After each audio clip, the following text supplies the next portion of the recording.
Yeah, Harry, are you able to hear me, Harry? I hear you. Yep. Yeah. All right, now Chris is here, but he's only going to stay to approve minutes of the meetings he was at. So I'm beginning the meeting, Jamie. Yep. And we do have a minutes approval. Yep. I'm gonna look at 12:19. Jess was there, John Bruner was there, Andy, 1, 2, 3. Harry was there, Yeah, I was there. 3. This is December 19th. This is how long ago this was. 1, 2, 3. Well, let me ask a question of everybody. Have you, because the share drive came out today, have you had a chance to look at these minutes? If you haven't, we can do the approvals next meeting. I haven't looked at them. Why don't we do all the minute approvals next meeting? Because they're past minutes that Jamie caught up on. And we will have a meeting, I think it's November 19th, because we have to go over some of the stuff we're dealing with tonight. Okay. Anyone here from the public? I will allow public to speak when we get to an issue you're concerned about, but I assume everybody who's here is involved with maybe the 2 planning department issues. Okay.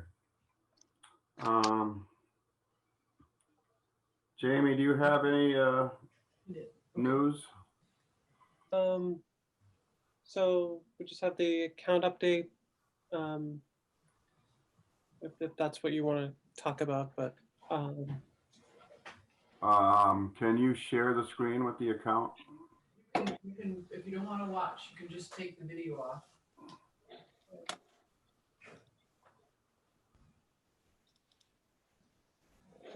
can everyone see that? Mm-hmm. Yep. So this is the same one we got recently, right? Yeah, I have not received more. The last update I received from the auditors was dated August 31st. Can you make it a little smaller so it fits on my screen? I'm losing my, just go down maybe where it says minus up here. Is that good? No, you need to, we're up at the top where it says 223%. Try to go down a little bit where the minus button is, the very top. You're right. There you go. Oh, you can't read it. Now go up a little bit. Hit the plus button. Okay. See what that does? I don't know. Yeah, that's better. Okay. Everybody read this okay? Yeah, I can read it.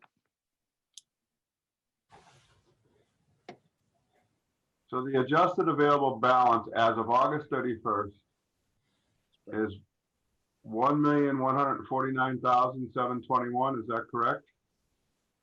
Yes. And includes all projects approved to date? No. So the yes, it does. The Including the 300,000 for the rent relief?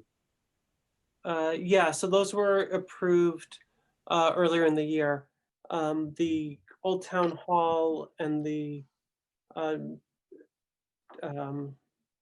city records management surveys were approved in September, so they didn't appear up in the current fiscal year appropriations. They do appear under holds, earmarks, and other items. Once I get the update from the auditor, I'll move them up to the other. So we can eliminate these earmarks we have in the middle there from the, and put it right into the Old Town Hall account, retained city match account. Correct. After when I get the September 30th report from the auditor, I'll adjust it, but I'm just trying to keep it even with. Okay. The Yeah, auditor. she just sent that out, by the way, Jamie. Okay, I didn't receive it then. So I'll have to. All right, well, follow I'll with her. I'll forward it to you after the meeting. Okay, you can stop that share. So, does anybody have any questions about those account balances? No. All right, now I'm gonna share the screen for Jeff's. If I can find it.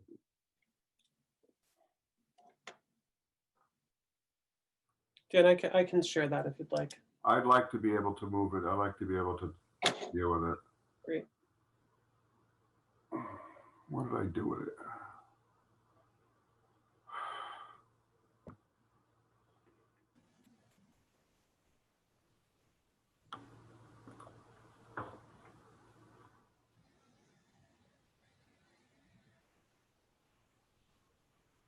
So we received today the original application. I'm just going to go over this a minute, Jeff, and then I'll let you go. Yep. We received an original application of $176,000. This was something we approved, we talked about. We didn't approve the final numbers last meeting. So this is really a second review of this, so we can vote on it tonight. And as you can see, there's a budget breakdown. All of this was done previously. We talked about it. Nothing's changed. The only difference is, and he updated this today, there was a typo in the original documents. This request for 9850 had to do with an archaeological survey. So what I understand is this is ready to begin construction, and you're trying to match the grant, Jeff. Why don't you go over it and explain the architectural survey? And I'll Sure. move this anywhere you want, Jeff. What is what's the second page? Is that the letter, the cover letter? You want to go to that? Yeah, This please. one right here? Yeah, right there. That letter's, this is perfect. Okay. Well, thank you. As Dan introduced, we actually, there's two things. There's a couple moving parts, but we have not been awarded the park grant yet. We applied for $374,000 to construct parking area and the accessible trail, and CPA very graciously already voted to support the project with a $176,000 match. And previously the committee reviewed the project and found that numbers suitable as the match. And then we submitted the park grant application. And what we're trying to do now is, we're seeking a vote to allocate the funds in anticipation of getting the park grant. And it's a cumbersome process because we don't know if we got the park grant yet. And the administrator is saying that the awards should come out before Thanksgiving. But then they want a favorable vote for the funding before December 31st. So if we wait until Thanksgiving to learn if we get the grant or not, it's not really possible to then get the vote to allocate the funds before December, because we have to go to CPA, which we're doing now. Then from CPA, it goes to the full city council for the actual vote to allocate. So this has been a pattern that we've done. We did this for the acquisition of the property, and I'm positive that the other park grants that have been received kind of followed this similar process. We're just trying to start the process a little early. The $176,000 is contingent upon getting the park grant. So if for some reason we don't get awarded the park grant, then this money does not get allocated and it just stays within CPA. I've had discussions with the park grant administrator, and I'm always trying to be optimistic, and I'm maybe a little naively optimistic, but we continued to work through the design process, and we held community meetings, and we finished the application and submitted all during COVID. And my sincere hope is that by putting our heads down and really finishing the project that we were looking to do and getting the application in, that it might put us in a good spot. I would hope or imagine that other communities might have petered out or stopped a process like this, and we trudged ahead. So this is in anticipation of that. And so we're seeking the request for 176,000. It's going to go to City Council. Then the other, and so it's contingent. The other request is a much smaller amount. It's 9,908, 9,000, I forget what, 9,000. 850. 850, yes, thanks, sorry. And so through submitting the application to the park grant program, it goes to Mass Historic, the state's historic commission. And this summer we got a letter from Mass Historic saying that the site is in proximity to potential sensitive archaeological areas. And I think we have the Mount Tom Airy House. We have areas down by the Connecticut River, which could potentially have been used by sensitive populations along the way. So they required an archaeological survey to be completed. And what I was challenged with was whether to start that archaeological study now without knowing if we got the park grant, in order to keep the timeline intact. And so again, in consultation with the grant administrator, she laid out this timeline where so I initiated this process. So we've engaged the consultant to begin this work, and I'm seeking the money from CPA to fund it. And reason why I'm doing this now is because if we can finish this archaeological survey before the ground freezes, we will know whether there are any artifacts that get found either in the parking area or in the route of the trail. So by doing this now, we'll be prepared if we are awarded the grant, let's say in Thanksgiving, we will then be able to go into final design. The construction drawings can move forward all winter. And then the park grant requires that construction starts in July. So if I had waited, we would be waiting all the way until probably April for the consultant to be able to get out and do the subsurface digging. And then we would not be able to do final design of the trail or the parking area layout because we would need to wait for those findings to be done.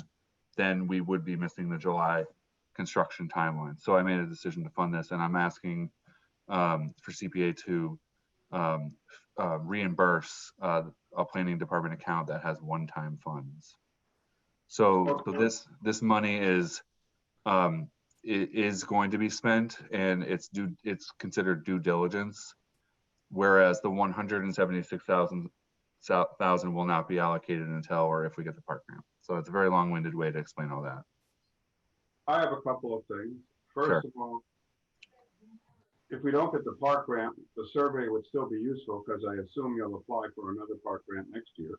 Correct. Just in a bad, if nightmare scenario. Also, if you find things that need to be dealt with, it'd be interesting to know that. The timeline for this, assuming Jamie can get it, I assume you can get it for the package for the 18th. Jamie, Yes, we could get it to the city council on the 18th of November, move it to finance, and then we could set a public hearing for the first meeting in December, which by then, hopefully you'll know about the park grant. Yeah, ideally. And if you didn't get the park grant, we can just forget doing the public hearing. So Right. The information will be there. Mhm. But just to inform the committee, we approved we committed to the 176 at an earlier meeting. We have a letter here. I don't know if anybody wants to see it. So I don't have any problem with the survey. Obviously, I hope if there's Native American artifacts or something like that, though, I imagine the historical commission will let you know what to deal with. I've never run into this with these kinds of parks. This is interesting. Is it because they know there might be stuff there? It made me very nervous at first, and I think in speaking, I spoke to 2 consultants and they said that overall the size and scale of the work that we are doing, the parking area and the trail, it's very small. They felt that even if there were artifacts found, there's a process to catalog them and then they get brought to a museum. And, anecdotally, the notation was that if this was on the banks of the Manhan or on the banks of the Connecticut River, it increases your likelihood that you're going to find a very important artifact. The observation was that this location kind of in this middle area between the top of the mountain and the river was maybe just a passing, an area that people pass through. That's all yet to be determined, but no one seemed very concerned about it. The biggest concern was the amount of time that MHC takes to process an application, then the survey work gets done, and then they grant an approval for the project. So that was the clock that I heard ticking, and really wanted to make sure that I was being as prepared as possible. Okay, does anyone have any questions for Jeff? I'm Jessica. I'll move I will move this around any way you want, Jess, if you need to.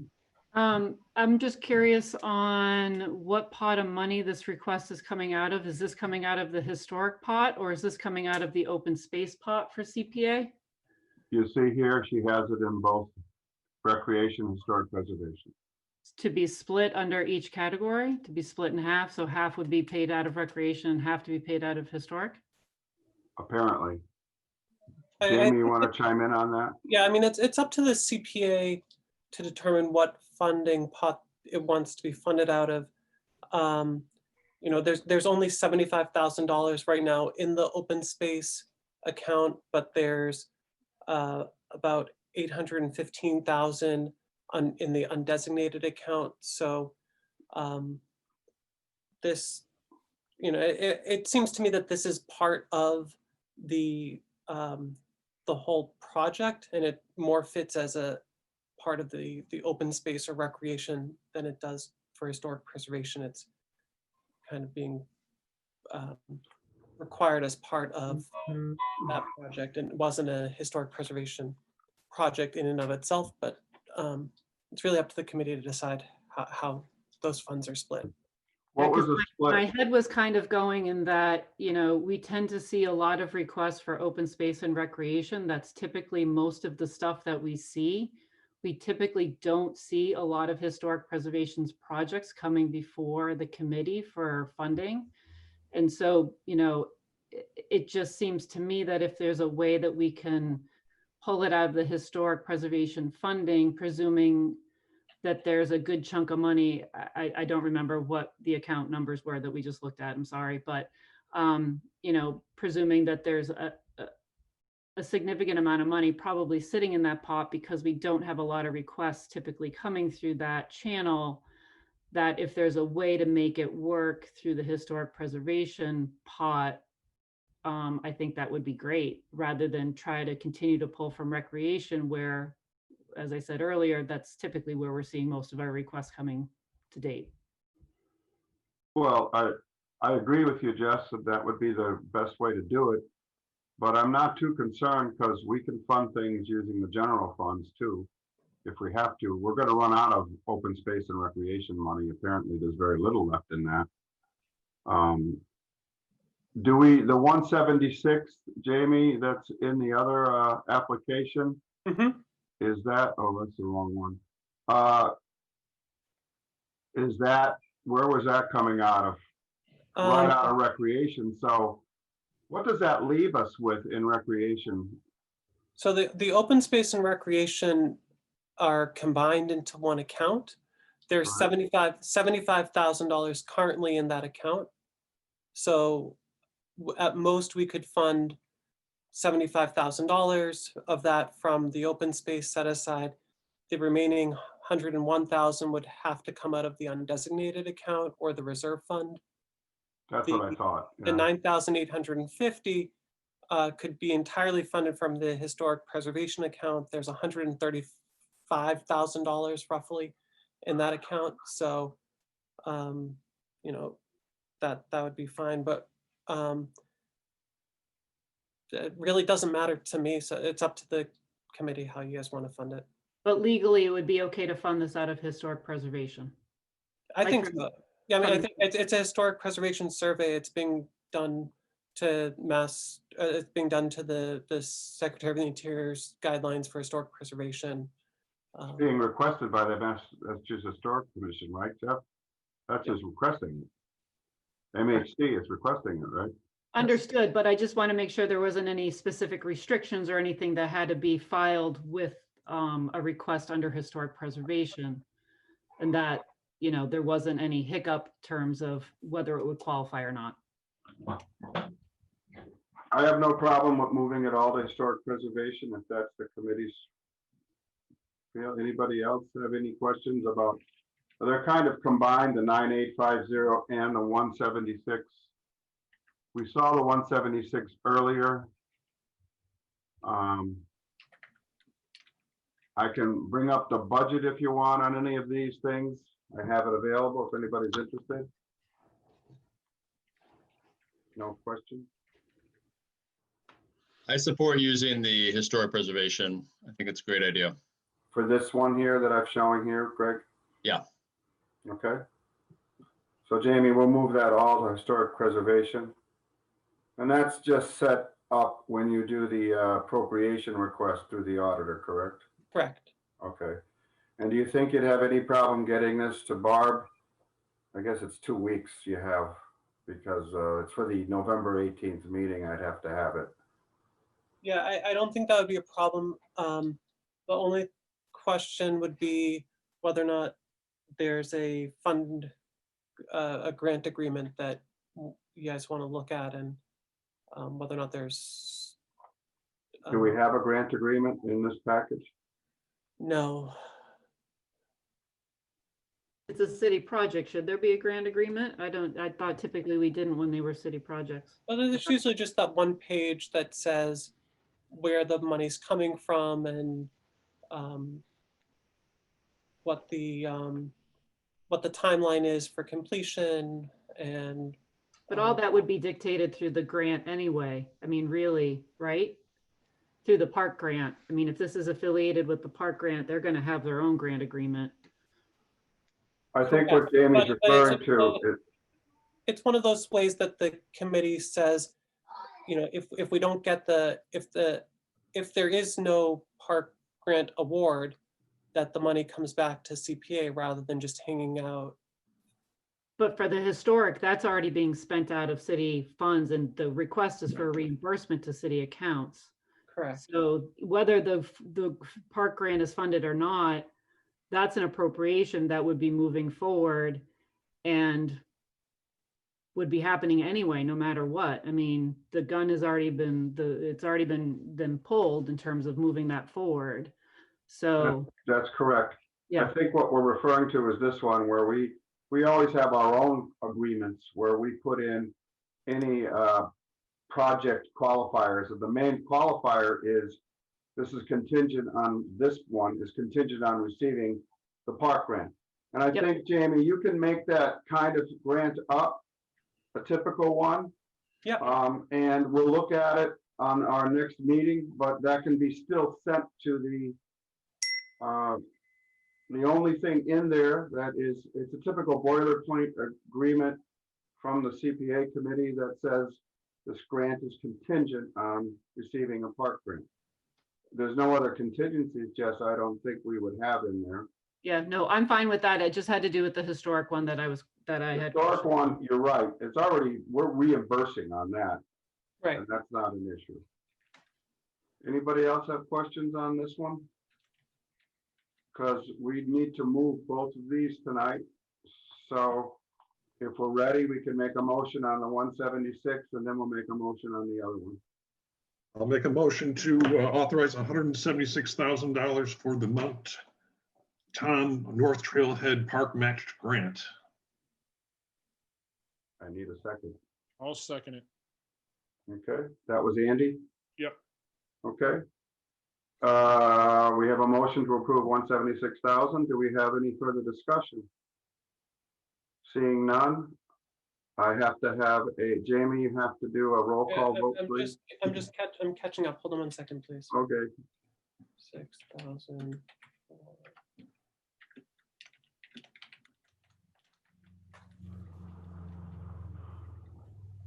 Okay. All right, Andy, Yes. Dan, yes. Ed, Who was that? Ed is absent. Greg, Yes. Shay, Aye. Jessica, Aye. John Bruner is absent. Harry, Aye. and Scott Kavanaugh. Yes. Okay, motion carries. I think that was 7-0. Yes. Okay. Now, the next application is to reimburse $9,850 for the, and we're going to take it out of historic preservation for the architectural survey. Do I have a motion, please? A motion to approve 9,850 for the phase 1 study. I need a second. I'll second. Okay, Jess. We have a $9,850 application request that's been moved. Do we have any further discussion? Seeing none, another roll call vote, please, Jamie. All right, Andy, Yes. Dan, Yes. Greg, Yes. Jay, Aye. Jess, Aye. Harry, Aye. and Scott. Yes. All right.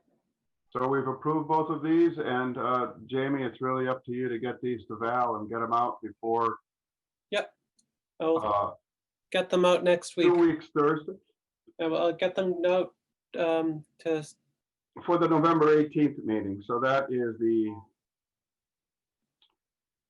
4/11. That would be the 12th. You have to have it done by. I'll get them out next week. All right, so now we have the Borkowski Mountain Bike Trail Project. Let me get this to the top. The request is for $35,000. So everybody knows this had to be adjusted. And I'll let Jeff, he and I discussed this today, and he adjusted the budget because unfortunately he didn't know that the and I'll go into his, you can see here he has some red outs.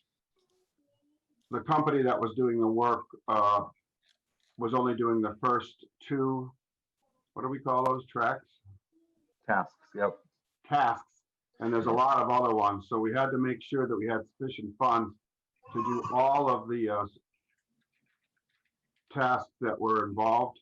So the money that we're requesting is $35,400. I mean, he's requesting come out of recreation. It's allowable under recreation. It probably has to come out of the general funds or the reserve funds now. In any case, this is a first reading, and we would approve it next month, which is the November meeting. So I'll let Jeff go ahead and let me know, Jeff, where you want me to be. Can you explain this? Yeah, maybe just that letter, the first page of the letter. Right here? A little bit farther down will be just fine. Right in there is fine. Mm-hmm. I'm gonna just say a couple quick words about the change in the monetary request, and then Salem Derby's here, and Hans Dollhouse is here, and Rich LaBombard are here, and I'm gonna ask them to just speak about the project in a little bit more detail. But this is a really exciting project, and what we're trying to do is fund due diligence on this parcel to be so there's some resource areas, there's wetlands, there's a stream, and it's an area mapped by natural heritage, so endangered species. There's a lot of resource areas, and so something that I think even Salem and Hans, we talked about this, but they've done a lot of work to prepare and kind of outline the steps that we would take to make this happen. I really give Hans a lot of credit because he's been doing a lot of the legwork. And projects like these, there's so much legwork to get to a point like this. So, you know, GZA is an environmental consultant in the area, and what they've offered is they've offered an estimate to help us kind of shape the overall sort of cost for the project. And originally they were going to go and map the existing trails. There's hiking trails and mountain bike trails. They were going to map those, and they provided an estimate of $6,000 for that exercise. I'm just getting to that page. Okay, yeah, and then from there, once that's mapped, then they need to do additional work with natural heritage. They need to delineate the wetlands, and they need to do some permitting process. So originally that wasn't included, but in talking to GZA, they were able to update their estimate, which Dan is scrolling through here. The task here. Yep, they provided a range because it's all going to be contingent upon how much trail is how close to the resource area will depend on how much work they need to do. But in trying to be proactive, I really think it's important to try to gather the funding for what might be the maximum amount that this is going to cost, and then combined the CPA funds with our request to Mass Trails, and hopefully get, you know, we want to be awarded enough money that we can do all the work all at once, even if it falls on the higher range of the costs. So that was updated. It really took the CPA's portion from a little over 19,000 and moves it up to 35,000. And it took the overall estimated project at 99,000, and it could go up to 177,000 when you add in all this due diligence to do all the resource delineation. So I think I just wanted to kind of capture that, but I don't know of Salem, Hans, or Rich, which one of you would want to speak first about the importance of the project and what you are looking to accomplish, because I think it's really important. Before we get to them, I just want to Sure. make sure this is still contingent on the grant you're applying for, just as usual. Right, yes. So again, this is a match. So the Mass Trails program is the one that we're going to apply for, and they require a 20% match. And so that is what CPA has been really great at doing, is funding these matches. And you know, we can apply, it's a rolling application, so we can apply between now and February 1st. And so that's definitely the target, sometime between now and February 1st to make the application. And none of the CPA funds would be spent unless we get that Mass Trails grant. And so, because they don't want to do it in the winter, the company GZA wouldn't do all these tasks until spring anyway. Correct. And that would be only if we get them the grant application. Correct. I mean, we are awarded the grant. Right. Okay. So who wants to go first? I'm going to call on Salem. Thanks, Dan. And I'm gonna defer to Hans, because Hans has done so much work, and I think is Okay. has really spearheaded the technical part of this project, and I think Rich and I can just kind of chime in as well. Hans, I really don't know you very well. I know Rich and Salem, of course. So maybe you could explain to the committee who you are. Yeah, I'm going to go to the map because I'm interested in the map. Also, Hans, before you get started, I just want to make sure I get your name spelled correctly in the minutes. So can you spell your last my first name is Hans, H-A-N-S. Yep.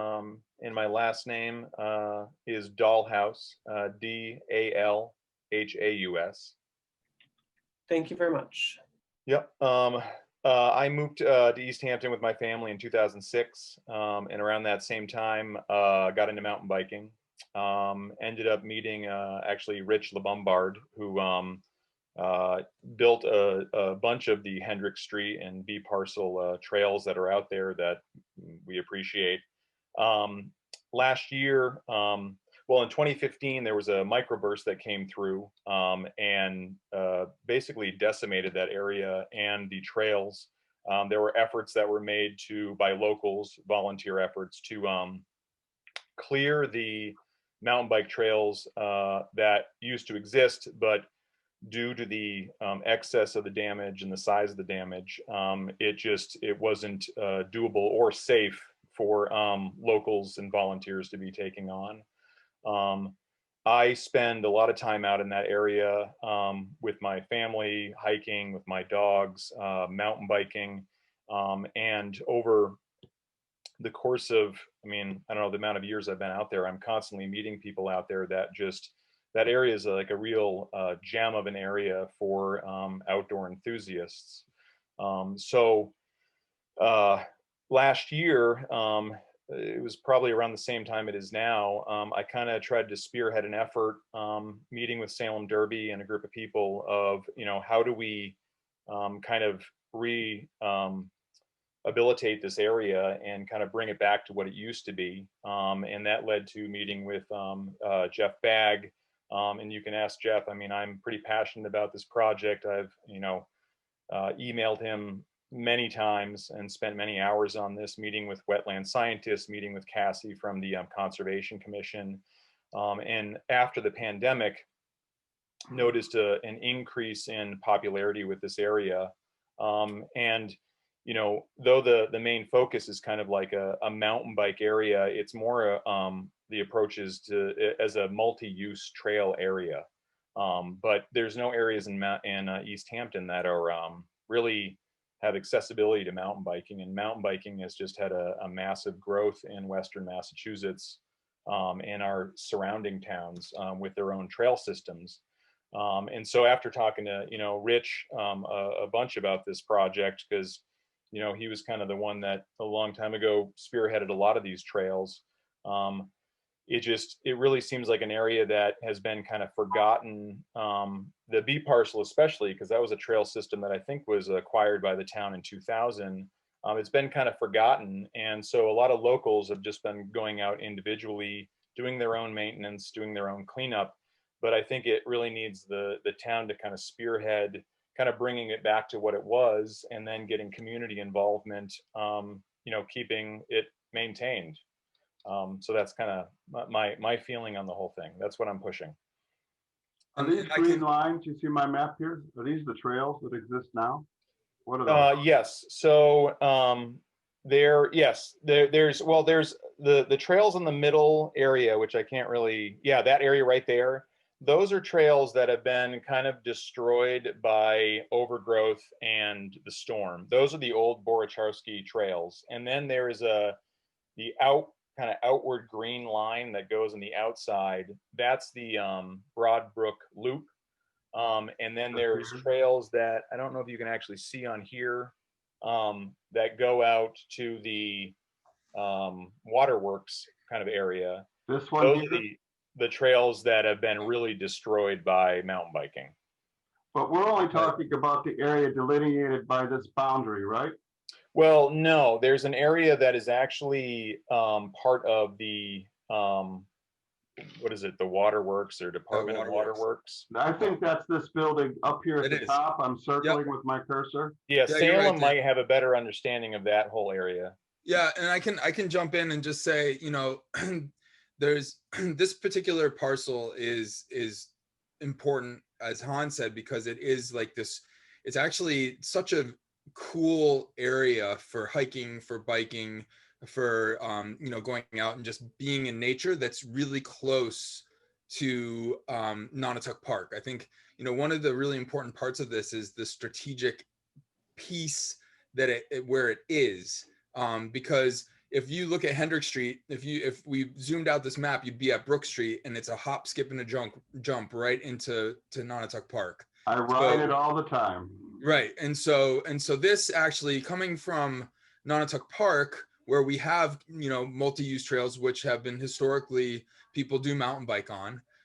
This is a connector, and actually you can go, if you look at the right hand side where you can see 141, there's a white area, that's the log cabin. So as of right now, there's only two entrances into this property. One is off Hendrick Street at the sign where there's no parking area.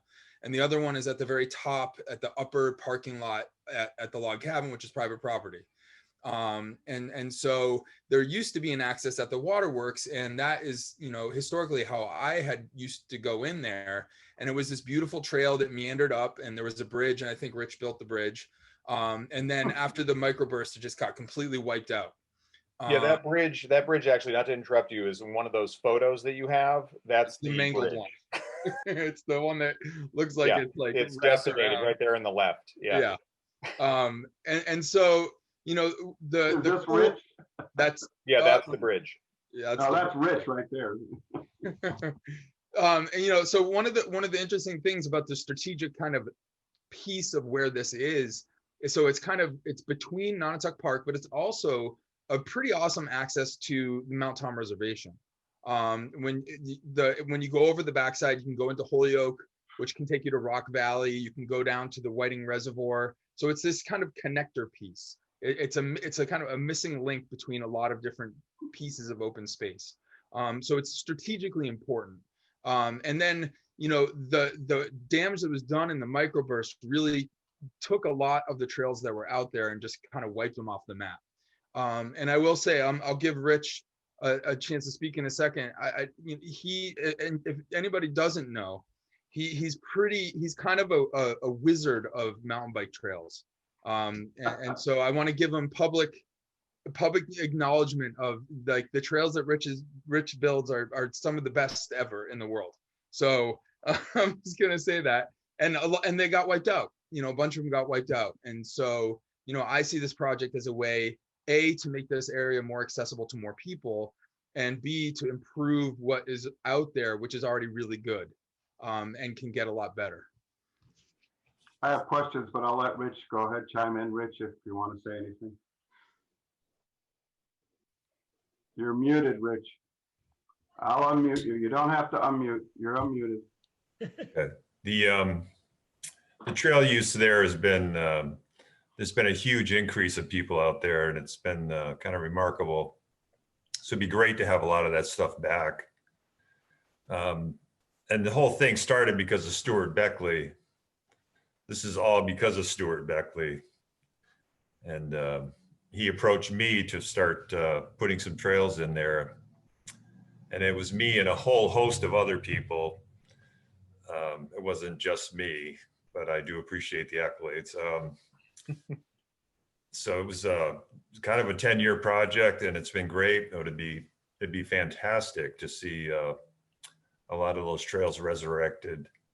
And I think it would be a huge addition to the public recreation. And there's also a parcel at the bottom of the map. The rocky parcel is just below that too, where you can see the trails sort of in the background. That's also city-owned property. And then even beyond that, that's all DPW controlled city property as well. So it's a pretty big area. I think it'd be wise to utilize it and bring most trails back to use. So I have some questions. One is, I'd love it if we could get a better map. I thought when I saw this is the area we're talking about, but it sounds to me like we're talking about an area from the waterworks and even including some of this land at the bottom. If we can, maybe Jeff can help with this, if we can get a map to the committee that shows the trails that you want to rehabilitate, the entrances and exits, etc. If this is a phased-in project? We're only going to fix some trails? I'm assuming that the money that we're asking for from I forget the name of the state, the trails people, is to rehabilitate these trails, to clear them, make them available. Is that correct? That's the labor. That's what we're looking for, Jeff and Salem, everybody. Yeah. Yeah, I think. Generally, go ahead, Hans, please. No, I was going to say, I think what it is there's, I mean, and this is a conversation that has to, you know, is still shaping, is that I think there's a mix of the money that we're asking for is to clear the stuff and reopen the trails that are really not able to be reopened by volunteer community help, just because it's just so, such a mess. And I think then there's another conversation of, how do we, part of this, I think, is, community involvement and volunteer help of maintaining and clearing trails that are, possibly be able to be cleared by, a community involvement, because that's like a big part, I think, of this whole project. Well, that's excellent. I was just going to add, Dan, if I could, we can enhance the map somewhat, and I think maybe labeling them through the work with Hans and others. So we've been building up the due diligence here, and so Hans and his group, worked, found a trail maker out of Vermont, and that person has been down here twice to help us make sure that they've seen what the work needs to be in terms of clearing, and there are going to be some new trails and connectors to be, created, so that we had kind of a really good, strong cost estimate for that type of work. But something I just wanted to reiterate too is one big important part of this is mapping and identifying the resource areas, because I think that's what the conversation started with Hans talking to people, and a lot of people wanted to upgrade the trails, clear them, and then enhance them. But without knowing where the resource areas are, we really get into a tangle with, it could be natural heritage, it could be wetlands, it could be conservation commission. So we really need to do this due diligence phase. And part of that will be them being able to produce a base map of the area, the trails to be enhanced and improved. And then that'll form the basis for kind of sending out the contractor to do the work. So we can enhance the map a little bit, but part of the work at the beginning is the base map work that will be done by GZA. And then I did, in consultation with Hans and Salem at the end of this, we're asking for some funding to put together a map, and some way that people who are not familiar with the area could access either a digital map or paper map. So at the end of the process, we'll have kind of the map that you might envision, like, here's the area and here's the trails with names. That is a product that we would get out of this project as well. I guess what threw me, the only thing that, I'll get to you in a minute, Scott. The thing that threw me, Jeff, was this black line that indicates the property designation.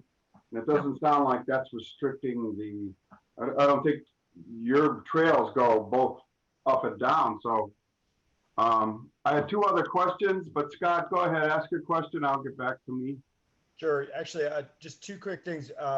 First of all, thank you, for everybody putting in the energy for this, because this is an amazing project, and I'm really excited to see it and excited to use it more after this is all done. I have biked back here. One thing I wanted to follow up on, just what you were just saying, Jeff, and I was looking at the budget.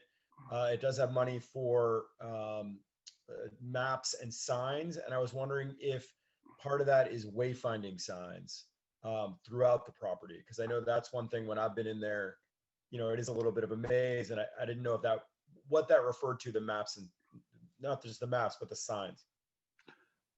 Yeah, I mean, we did not drill down in great depth, but the way that it was envisioned was signs would be interior to the property to give you directional if there's names. So like one of them might be named the crossover trail or something. So if you're crossing over, or the waterworks trail, so there would be an indicator of the trail name and a directional, and then that would correspond to the map. So the signs was intended to be interior to the property once you're navigating around, and then the map would be kind of the global, like a trail map basically. Great, that's great. Thank you. And then the second point I was curious about is, it was mentioned the access from the log cabin. I know I've accessed the trails from there, and I was just curious if what that relationship is, and if that was if there's been discussion with them, and and how that factors into the trail that's existing going into the property from their apartment. Can I jump into that real quick? Please. So we have,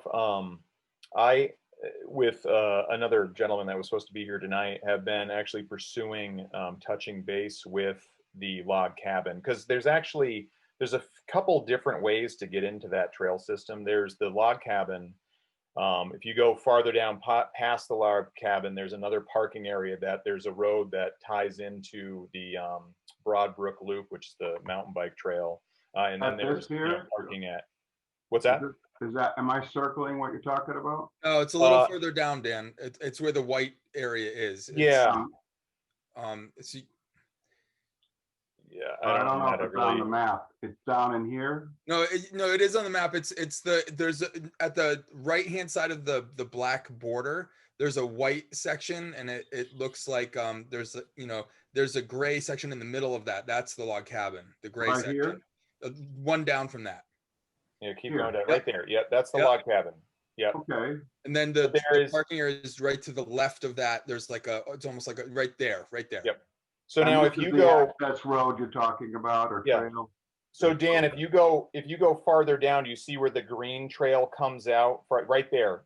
So right there is another section you can park off 141 and you can get into this trail system from. So this is accessible by a car right here? Yep, you can park No. right there on the side of the road and then you can go, you can't get in by a car, but you can actually walk or bike in. That's where my family usually goes in if we're hiking or biking.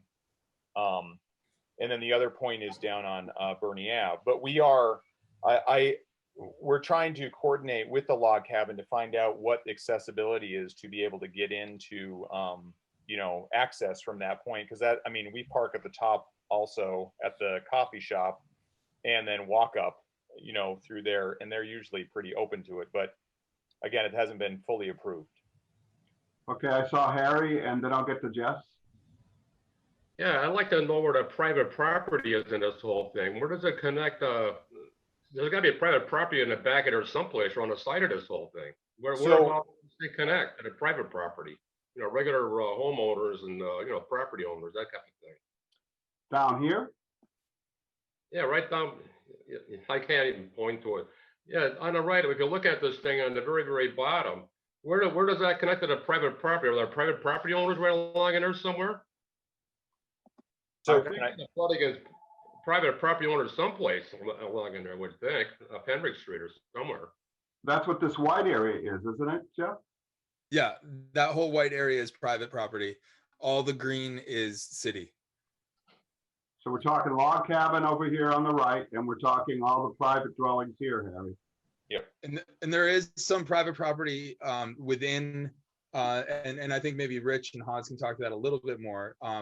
But I know that we have talked to the property owners. There's some little slices that come through, and we talked to them. I'll defer to Hans and Rich. Yeah, go ahead. There's more property that's city owned than what this map dictates. That's just the Korski parcel. That's all waterworks, city owned property above it, Rocky parcel down below, and there's more city property beyond that. Okay. So it's 3 times the size of what you see here at least. Okay. Yeah, just to interrupt, there is another, I do have another map that I can provide with Jeff that actually shows the parcel breakdown. Because up at the top of the log cabin, there's one, and I actually contacted the landowner. There's one area up there that is a private area that's 8 acres. The woman lives in Chicopee. And then on the bottom section here, there is a land owned by Aaron Newton. He's given us access to his property to be able to bring in whatever machinery we need to clear the trails. He actually wrote a support letter for this project because he thinks it's, a great project for, hiking and biking. Yeah. All right, well, I think a map that is all encompassing of what you're thinking would be the end result would be good, even if it's very preliminary. I would like to see that. Yep, no problem. Harry, are you done? Can I go to Yep. Jess, or do you have another question? All set, thank you. Jessica? Yeah, I think this is a great project and this has been long needed, especially since the microburst hit. And I agree that the trails are confusing. I've gotten lost there myself many a time. And so it really could use some love in terms of the trail maintenance. I do want to kind of go back to what Scott was talking about in regards to parking and access.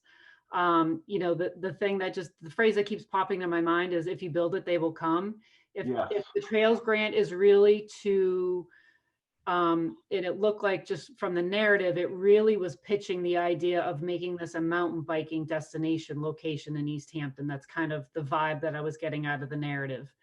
And the Bernie Ave access is not going to be adequate if we've got 10 cars down there with people pulling bikes off.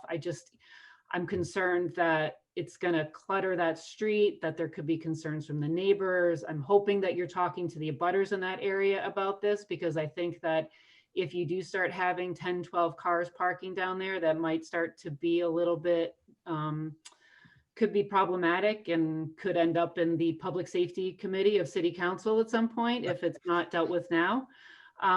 So I would You're highly talking here, encourage right, you. Jess? Right here? What's that? You're talking right here?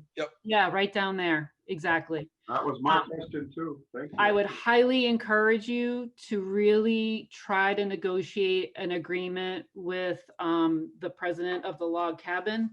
He knows that people come up there. He's excited when he sees people parking up there to access the trails. He has no issues with it. I think also from the Natural Heritage Endangered Species Program perspective, that's already disturbed land up there. There's already impervious pavement, it's parking. And so that may be more a better attribute in their eyes in terms of an already disturbed area where people are parking, cars are parking, I mean, people can unload their bikes from those locations. There's a huge parking lot up there. So, you know, his business really, well, it's slowed down with COVID, obviously, as a banquet facility, but, you know, a majority of his business is really going to be on those weekends where he's got events happening. So I think there's parking capacity up there for sure. And I would encourage you to reach out and see if you can incorporate that as part of your grant application. I think it would make your grant application stronger, showing that kind of connected private partnership. Because I think it will be a congested situation if it really becomes a mountain biking destination that you're hoping to be. The other piece I just want to note, because I'm not a mountain biker, but I am a hiker, is that we really do look at this as a multi-use trail. This is walkable from my house, and so I think it's walkable from a lot of people who live in this area. And I just want to make sure that it's not going to end up being user conflicts between mountain bikers and hikers, and that there really is a happy coexistence between those two user groups. Can I jump Before in? you real quick? respond to that, Hans? Yeah.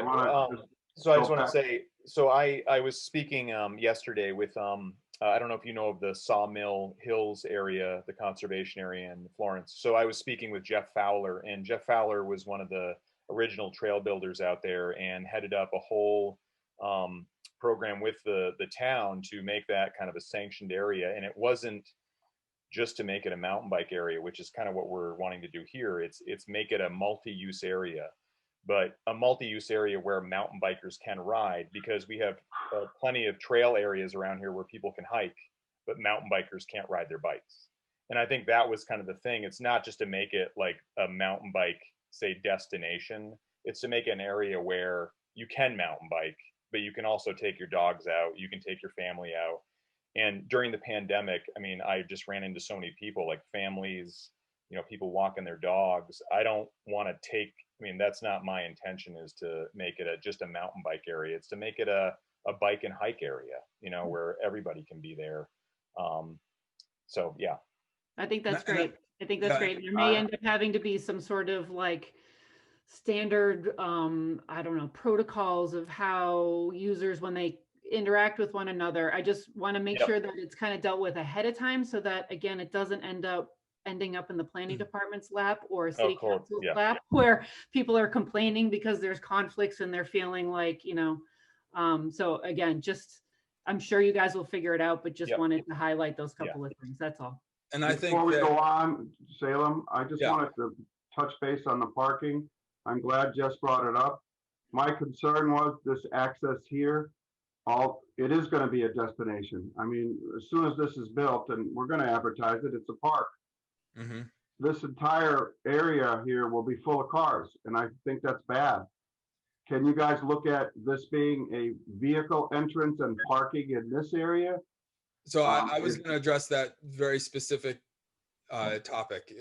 And I Sure, go think, ahead, Salem. so that what you were saying was potentially making an access there off of Hendrick Street across from Bernie Ave.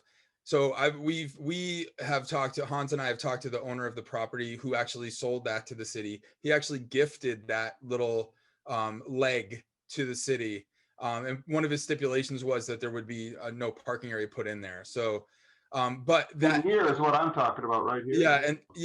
and so so that was one of his. I mean, I don't know if it's in the deed or what, but that would create issues with the neighbor. But let me take 2 steps back. So the area that was damaged by the microburst was the area of trail that came up from the waterworks. Now, that is pretty much the entrance to the waterworks building it's off Hendrick Street, very close to Brook Street. So it even makes that connection to Nonotuck Park even more viable. So there's that section, so people could actually park on Brook Street, but that's not what I'm thinking. What I'm thinking is there's a great parking lot at the waterworks building where the trailhead is. I had been in discussions with the previous DPW director. He was not really interested back before the microburst. We have a new DPW director that I think might be receptive to potentially, if we get this part of the trail opened up, this would be the solution to parking on the lower Easthampton side. I think Jessica's idea of partnering with the owner of the log cabin is great. And I mean, I think it would be great for them too. They could even put up a little sign like this parking area donated by log cabin, whatever. But, so what it speaks to me is the importance of getting that on, as this map is oriented, the northern piece cleared of those trees so we could re-access the DPW site, the waterworks building, which was this beautiful little trail that went up that basically accessed all these trails. And so I think that's one of the missions of this. And I also just want the last thing I want to say is, one of the, and I guess I have like the bird's eye view as a city councilor, one of the really amazing pieces of this, like benefits of this project and of this parcel is there is so much opportunity out here in the future for more trails for hiking and biking. It's just the terrain is very cool. It's really scenic and it's right now it's underbuilt. I mean, it looks kind of busy on here, but there's room for a lot more trails. Jeff, go ahead. I was just going to add to that. I think I appreciate Jessica's input and I appreciate everyone's input actually. I mean, I guess I will take a modest approach and I'm thinking about the grant narrative. I'm appreciative of everything, but I don't think this is okay, let me take a step back. Let me rephrase this. I think this is going to end up being a phased project where this is the first phase. This has been a difficult challenge to get the funding to clear out the debris and damage. And there's a couple other parts to it. It's not the amount starts to creep up when you add in all this natural heritage and the permitting and the delineations, as I think it's due diligence to keep building. It gives us a foundation from which to build off of moving forward. I don't think that by fixing the trails with this grant and this round is going to automatically increase, the vehicle trips and traffic. I think we're going to start to build momentum with this. And I think it gives an opportunity to look ahead in the future and keep building off of this. I think this is really like a phase one to get the project moving. And I think there's a lot of merit in talking with DPW about getting parking by the water building. And I think we need to kind of create some momentum to take this first step. What I was going to try to say was mass trails. So I'm thinking about the narrative, and mass trails is really talking about unlocking, these last things, like what's the problem with the trail or the connection in this last mile kind of thing. And I think when you look at the microburst and the damage done, that's where the mass trails really becomes appealing, because the mass trails is going to allow us to open this back up as a first phase and get people in there, and then we'll continue to build on it. The open space plan is being updated as we speak, and I think that's going to start to create this momentum where we might be able to expand the trails to the south, partner more with log cabin and things like that. So the numbers jumped up pretty high when we add in all the due diligence, but I think, you know, the work from Trailworks it's actually a pretty modest amount of work to get this open as a first phase. I just want to say that if you get the waterworks building for parking and you do have some cooperation with log cabin, you pretty much have your parking solved as far as I'm concerned. It doesn't going to stop people from parking on Hendrick Street, but I think if people start to know where they can go to park, unload their bikes, as Jeff said. I have a big question, Salem, and I'm going to say this because it's on the top of my mind when I even talked about it at the Mount Tom trailhead. This is steep incline here, and you got mountain bikes coming down at pretty high speed, and people are walking on the trail as well. Who's covering the liability for all of this? So, and how do we control that? We don't control that. I mean, you're going to have hikers and you're going to have pretty aggressive mountain bikers, right? So in the state of Massachusetts, so you're lucky that I paid attention to my law class in grad school. It was recreation and sport law.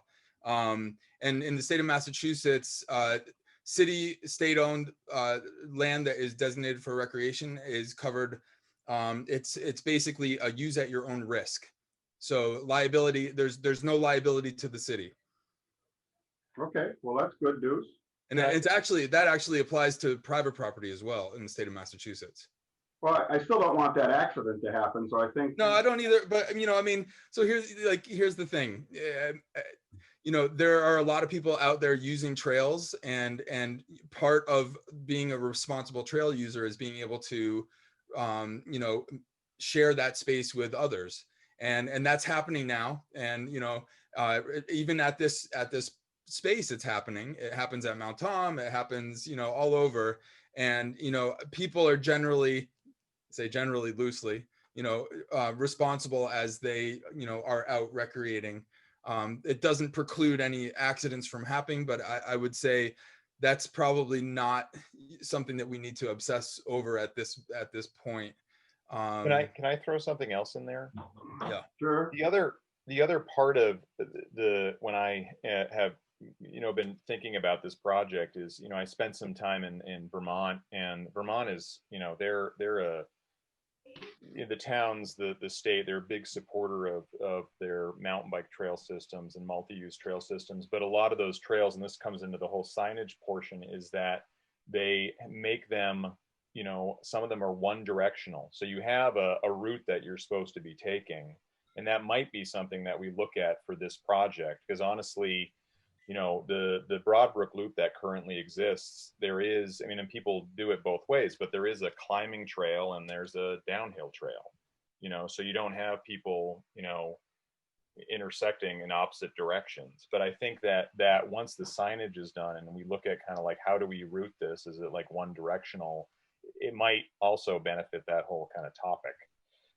Well, if the trails are wide enough so a biker can get by a hiker, yeah, that solves the problem. I'm looking at the Manhan Rail Trail. There's room there. I don't know if these trails will be that wide, but at least room enough that people can get by. That's a minor issue. I think this project is great. Dan, can I just add one more thing? Sure. So, you know, one of the things that we can kind of do is we can look at similar projects in the neighborhood that have taken place already. And one that comes to mind is a place in Hadley.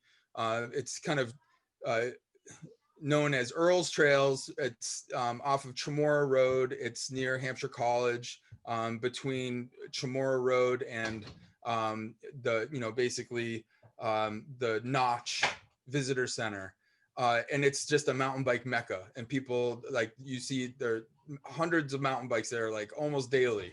And, you know, tons of bikers, tons of trail runners.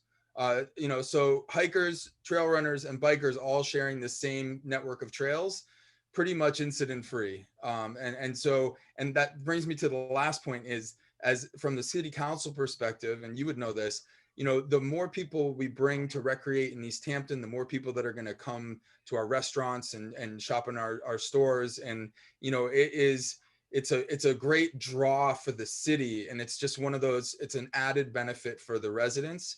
And the final thing I'll say is I'm hoping that parking's not that big of an issue, because I would love to see the residents riding their bikes from their houses to the trail, you know, and in really using Jeff's multi-use trail network to access these trails to the new school, to the bike path, you know, and really have like a connected by bike and by foot community. I think that is like really the ultimate goal.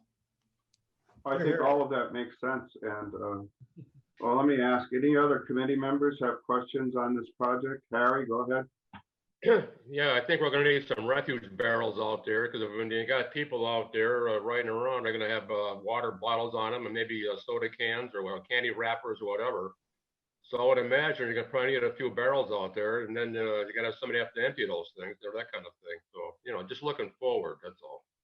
Well, I think as Hans said, there's going to be a group of people dedicated to keeping these trails maintained. I mean, hopefully we won't need a lot of money to do that, but we have a Manhan Rail Trail Committee, and we have this, well, we have a committee for this, right?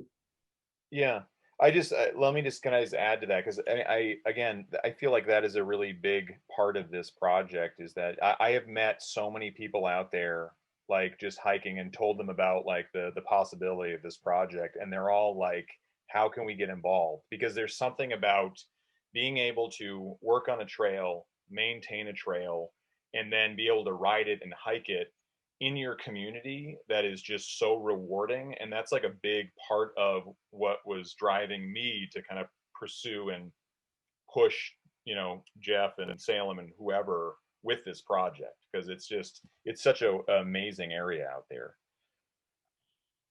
Anybody else? So what I'm going to ask everybody involved is a better map, maybe with a little more detail, maybe a little wider view. The budget seems done. Maybe you can redo it without all the redlining, Jeff, the budget. And timeline, Jeff. Let's say we get the final word on this from the committee on the 19th is our next meeting, committee members. Hope you can all come. We'll approve it then. Gets to the council maybe for the first meeting in December, depending on Jamie's ability to get an appropriation, maybe the second meeting. Is that sufficient time for you to match your grant timelines? Yeah, yep. And we really wanted to make sure that this committee was aware of the project and supportive of it. And I think then from here, in between all of this, we'll also polish up the narrative. And I think, you know, I think reaching out to others about it, and you know, there was a letter of support, which I didn't get it into this packet, but I think we'll start working on the narrative for the mass trails, which is the bigger, you know, where it's a bigger request. And so I think even as long as it's kind of that by the end of December, if city council has taken the action, I think that puts us in a really good spot to polish it up, submit it in January. Does anybody have a problem with us voting on this on the 19th? Committee members, I think we have sufficient information. Salem, I'll leave it up to you, but I'd love you to talk to Greg and see what he thinks about parking at the waterworks. I think that's an issue that'd be nice to have. And if anybody has contacts, somebody said they have contacts with the log cabin. Yeah, it'd be interesting to see if they're at least amenable to that possibility. I'll shoot Greg an email and just kind of put it out there. Okay. Yeah, I can follow up with the log cabin. It'd be great, because I think Jessica brought up some good points about this. If you build it, they will come. And I know a lot of people love mountain biking. And actually, I like this because it takes pressure off of other trails that might be being used for mountain biking. Yep. Even though they're not mountains. And this helps. Jeff. Can I ask a hypothetical question? So let's say in talking to the DPW director, and you know, there's a gate somewhere over there, and I have not driven into the waterworks building, but you would drive in the driveway, right, down into the waterworks facility, if there was something that Greg needed or wanted to accommodate parking, could we potentially just amend our requests moving into the next meeting on the 19th? If there was, like, I'm just envisioning, like, what if he needs a new gate for Well, some let me say reason? this. You talked about 2 phases. I think we get this funding done, and if Greg needs work done down there to make it safe, because my concern would be, that's the water system for the city. We're gonna have all these public people down there. I don't know if that's a problem for Greg, but it is an issue. If you need more money for anything, I don't think there'll be a problem if you come back to us after you get your studies done and everything. Yeah. So I don't think you need to amend this application. I think, as you said, there's a couple of phases in this. Sure. And I guess I can Unless you appreciate, think you need it right away. I just want to make sure that we're positioned that if we can't provide any additional new parking, which does not exist today, then I would want that to not be problematic for this request. Because again, that's kind of where I see this as a phased approach. A lot of the lion's share of this is repair, to remove all the brush and to replace the trails that exist. And I think, that could be done without creating, I just don't, especially if we move this to full city council, I don't want people to, envision that all of a sudden this project makes Easthampton a mountain bike mecca and there's gonna be parking all over. I want to temper that, because I think this project is the beginning of trying to embrace mountain biking much more. I just don't think the two are the same, right? So by upgrading these trails is not automatically going to create a parking problem on Hendrick Street.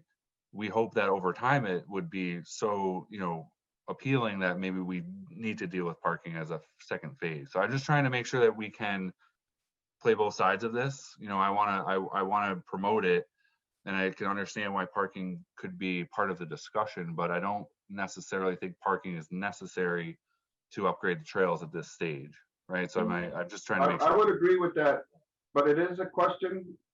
I was bringing it up. Jessica brought it up. It's not unheard of. If you build it, you're going to have parking issues. So if you have any positive response from the DPW and from the log cabin, that would be great. If you don't get that, if they say absolutely not, well, you're going to have to solve that problem, obviously. It's not a deal breaker for me. I'd love to see the trails cleared.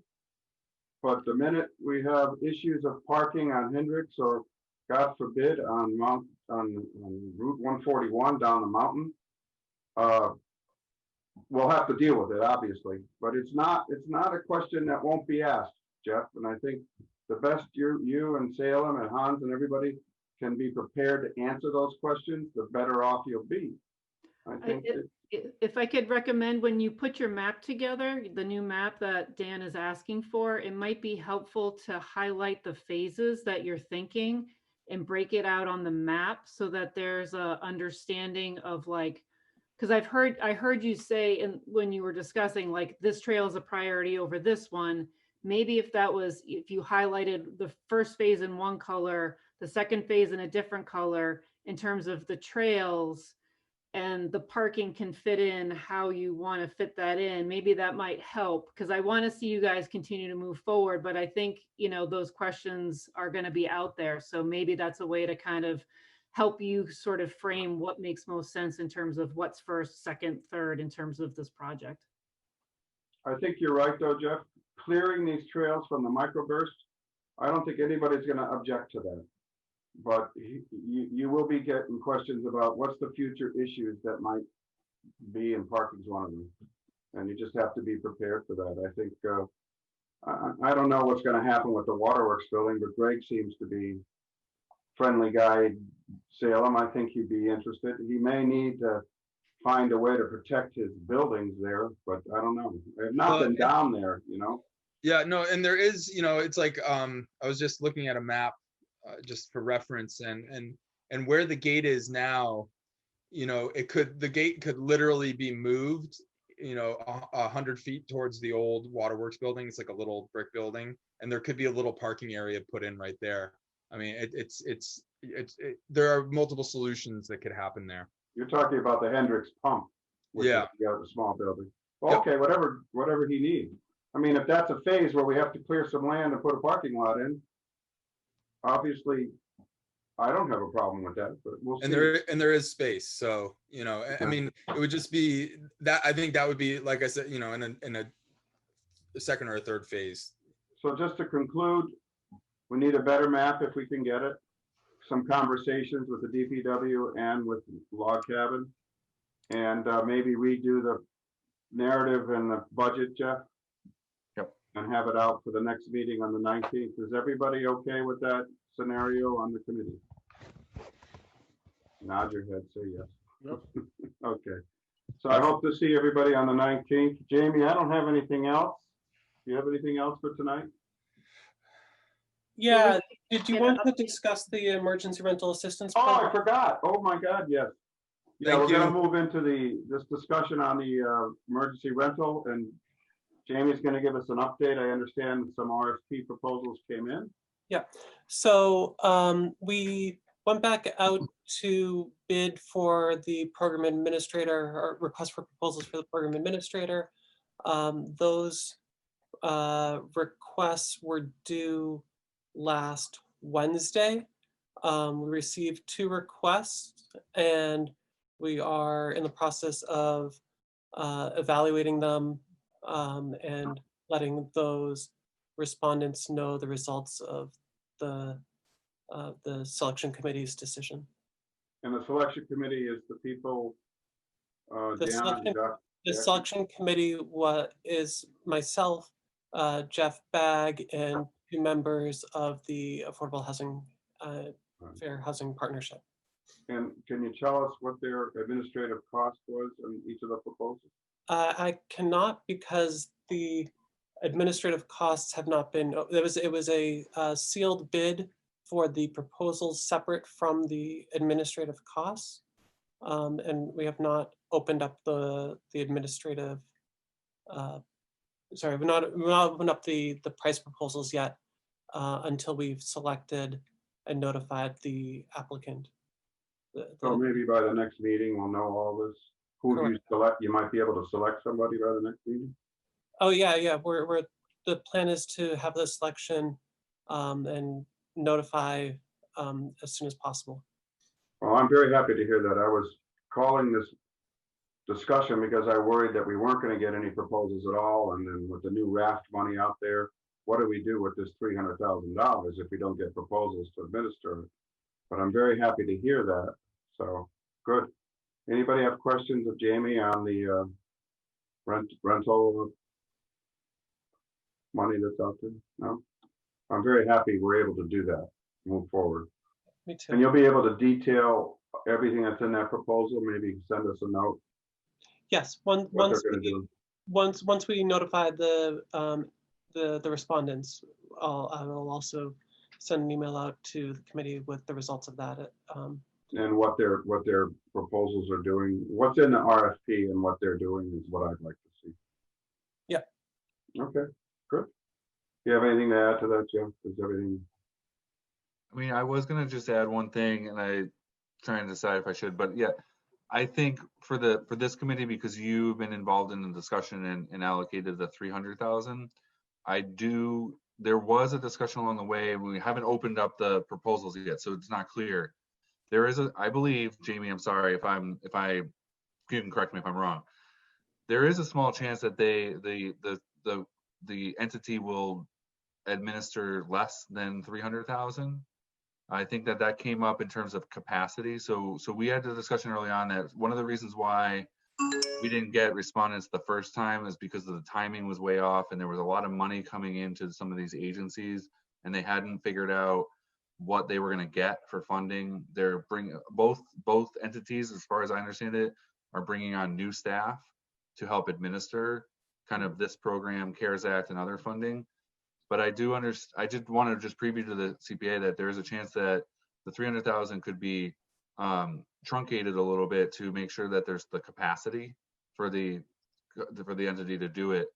The silver lining that I think Jamie and I talked about was, if that is the case, then the goal is that unfortunately COVID looks like it's sticking around, So if they took 300,000 and made $200,000 that they're going to administer, once that's administered, they'll do it again. I think that's the idea, is that we would do it again and we can elongate the money. I just think that that's a real thing that could pop up. I didn't want it to come as a total surprise that that was one of the things that we had heard anecdotally, was that to take 300,000 and administer it in that window of time might not be within capacity.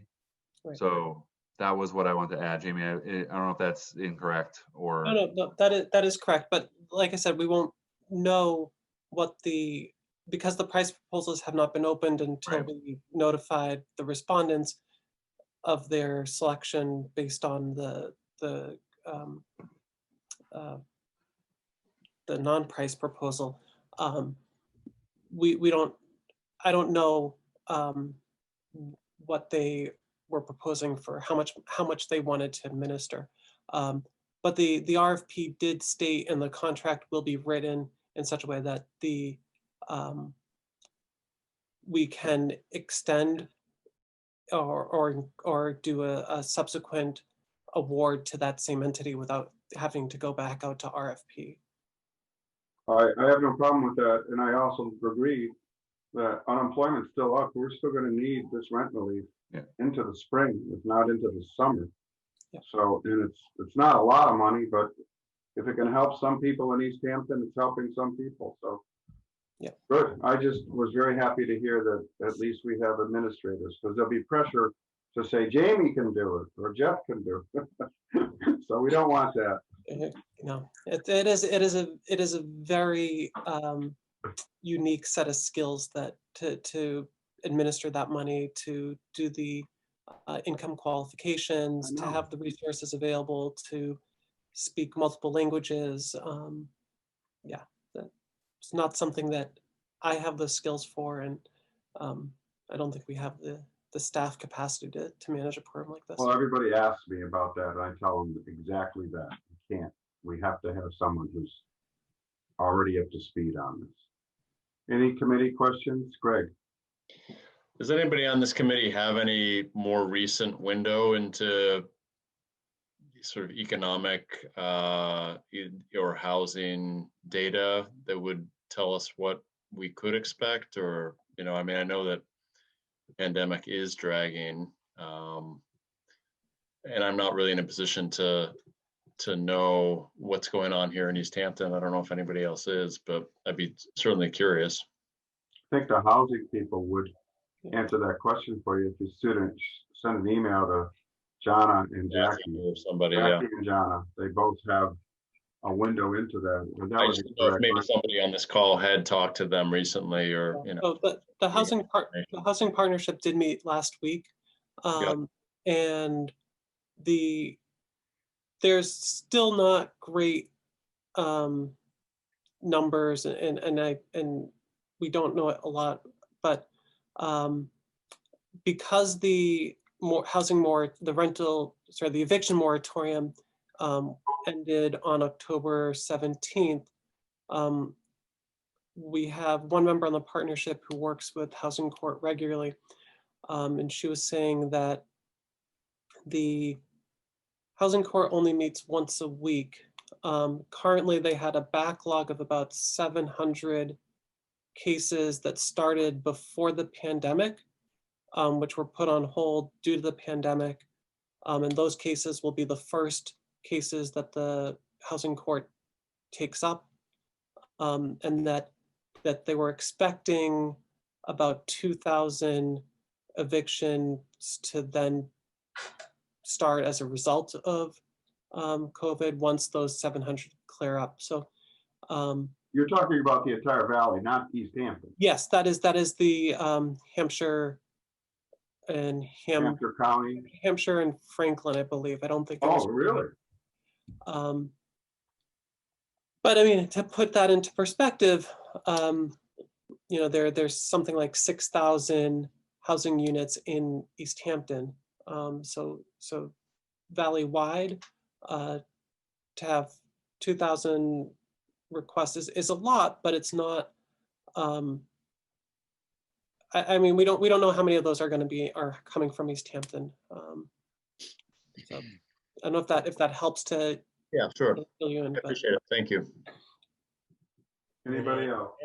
I was just gonna say, I mean, anecdotally, you know, my wife works as a fair housing attorney, and the eviction moratorium ending definitely has had an effect on, you know, the amount that she's seeing. So it's I mean, there's a ramp up happening. yeah. Also, there is because of the at the federal level, there's still eviction moratorium related to COVID that people can request, and it's not I